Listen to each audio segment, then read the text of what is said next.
Ako lang ba yung ganito? Hindi ako nagsasawa sa mga ganitong klaseng pagkain. Lalong-lalo na pagdating sa mangga, mga mi. Kaya naman, kahit walang okasyon, kapag nakakabila ako ng mangga, iisa lang talaga yung naiisip kong recipe. Kayo po ba mga mi, ano po ba yung madalas sa ginagawa niyong recipe gamit ang mangga? Pa-comment naman po sa baba para sa susunod po, gagawin din namin. Bale, itong mga mangga pala mga mi, nabili ko ito ng halos kulang 1 kilo. Noong nakaraang araw ko pa ito nabili mga mi. Hinayaan ko muna itong mahinog ng tuluyan bago ko siya gamitin. Mas masarap at mas mabango naman kasi kapag hinog na yung mga mangga. Bali, hiniwa ko lang pala sila ng naayon sa gusto ko at pagkatapos niya, gagamit naman tayo dito ng graham crackers. Yes mga mi, graham cracker din kasi yung perfect combo dito sa ating mangga. Maglalagay din pala ako dito ng 1 pack na all-purpose cream. Chilled overnight ito mga mi, kaya ganyan yung texture niya. Gagamit din ako dito ng 1 can na kondensada, mangga din po yung flavor niya. Pero kung wala naman kayong mabili na mangga na flavor, pwede naman kahit yung plain na lang. Para mas masarap nga ito, maglalagay naman ako dito ng cream cheese. Yes mga mi, perfect combo din kasi ito dito sa ating mangga. Pero optional lang naman yung cream cheese mga mi, kahit hindi na kayo maglagay. Pero kung gusto niyo naman, pwede kayo ditong gumamit ng ordinary cheese lang. Bali, pinagsama-sama ko lang pala lahat ng mga ricado. Then, dudurugin lang natin silang lahat. Yes mga mi. Kung wala kayong ganitong klaseng potato masher, pwede naman kayong gumamit dito kahit tinidor. Yes mga mi, ang gusto naman kasi natin mangyari dito, hindi naman siya super durog na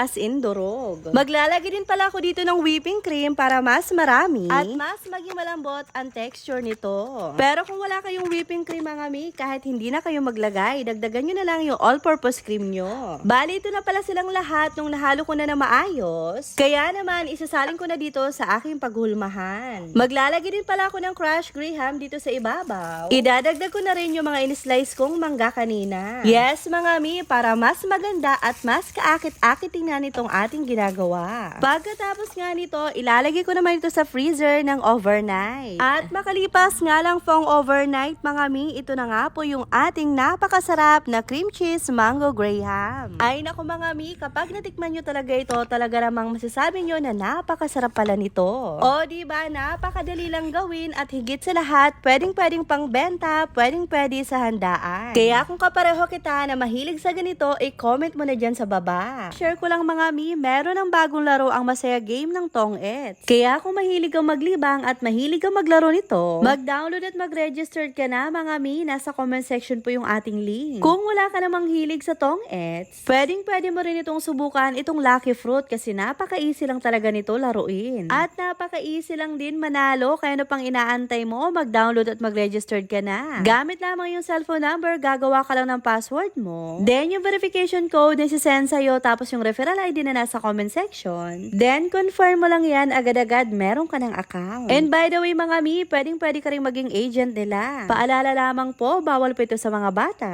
At gawing libangan lang po natin ito. And syempre, wala naman pong pilitan.